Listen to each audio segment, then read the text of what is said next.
My name is David Schwartz. I'm CTO of Ripple, co-creator of the XRP ledger. Been working on Bitcoin, XRP ledger, and blockchain technologies for about a decade now. Ripple, the company I work for, has over 500 employees in 9 global offices. We describe our vision as enabling the world to move value like information moves today, or the Internet of Value. If you think about moving money versus moving information, like comparing an international payment to email, the differences are quite stark. Email has a universal namespace, so I can just ask you your email address. I don't have to care what email provider you use or what APIs or what technology you use to access it. Moving money is just the opposite. Do you have Venmo? No, I have PayPal. PayPal doesn't work in my country. Do you have Zelle? What's Zelle? I don't know. That human effort to make a payment it's got to go. So what we're looking for is the Internet of Value, where payment is as seamless and as nice as an experience as sending information. We describe our mission, sort of what we're working on every day, as enabling payments everywhere, every way for everyone. So just taking that pain out of getting money to move from one place to another. Ripple basically has 2 portions of the company, RippleNet and RippleX. RippleX is the open source development portion of the company, working on helping people to understand and use blockchain technologies and lower some of those barriers to entry. RippleNet is a payments network. It's built for financial institutions. It has payments infrastructure, end-to-end messaging delivered by Ripple. And XRP is a digital asset, widely used by individuals and companies. It settles on a public ledger in just a few seconds at very low cost.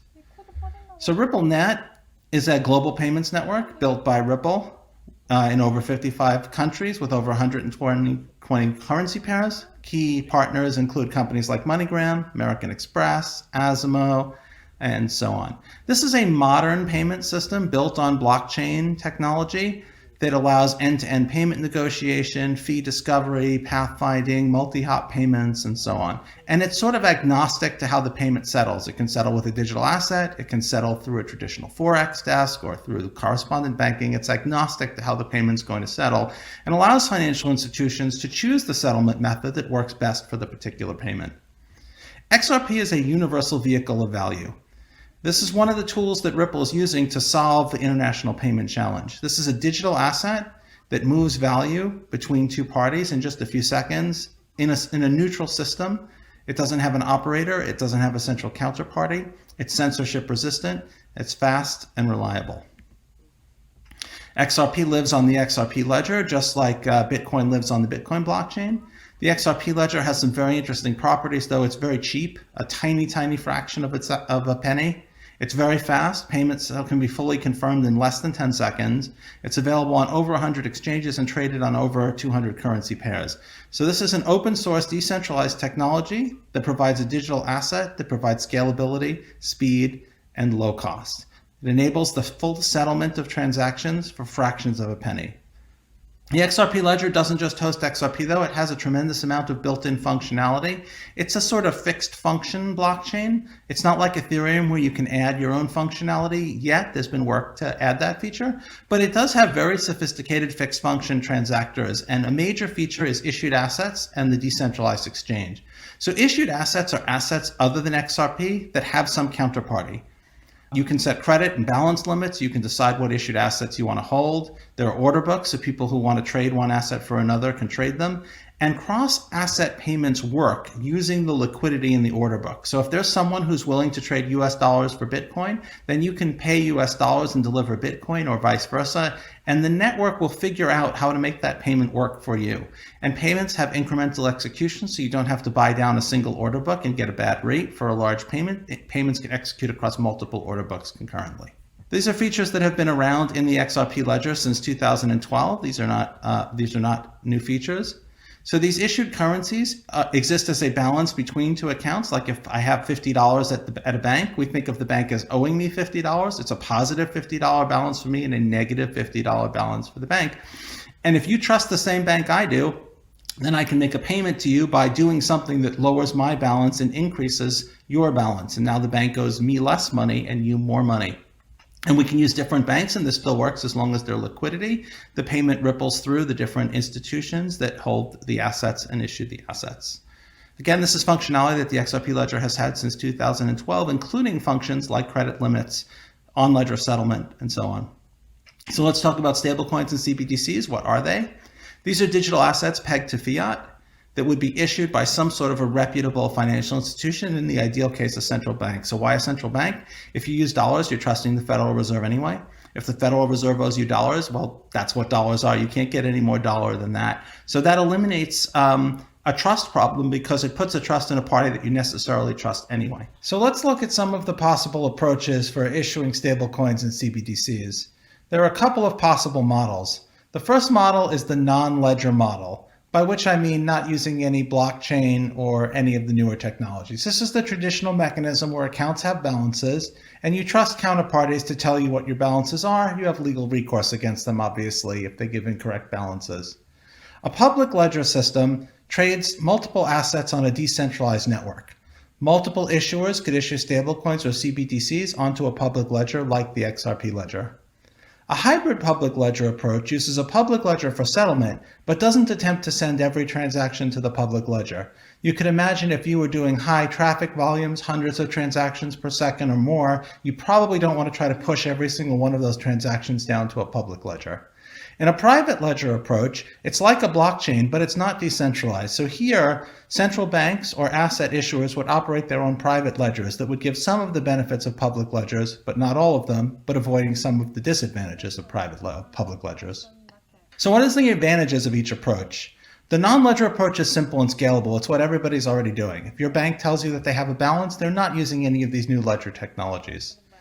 Public ledgers provide guaranteed fairness, and they're interoperable without controllers. So what that means is if the Federal Reserve and the European Central Bank issue onto, let's say, the same public ledger like the XRP ledger, there's guaranteed fairness on the ledger side. The ledger isn't going to favor one or the other. Everybody knows what rules they're going to get. And it's not the case that everybody who wants to use the public ledger has to trust every issuer. You have to trust the issuers whose assets you hold and deal with, but the system itself has that guaranteed fairness.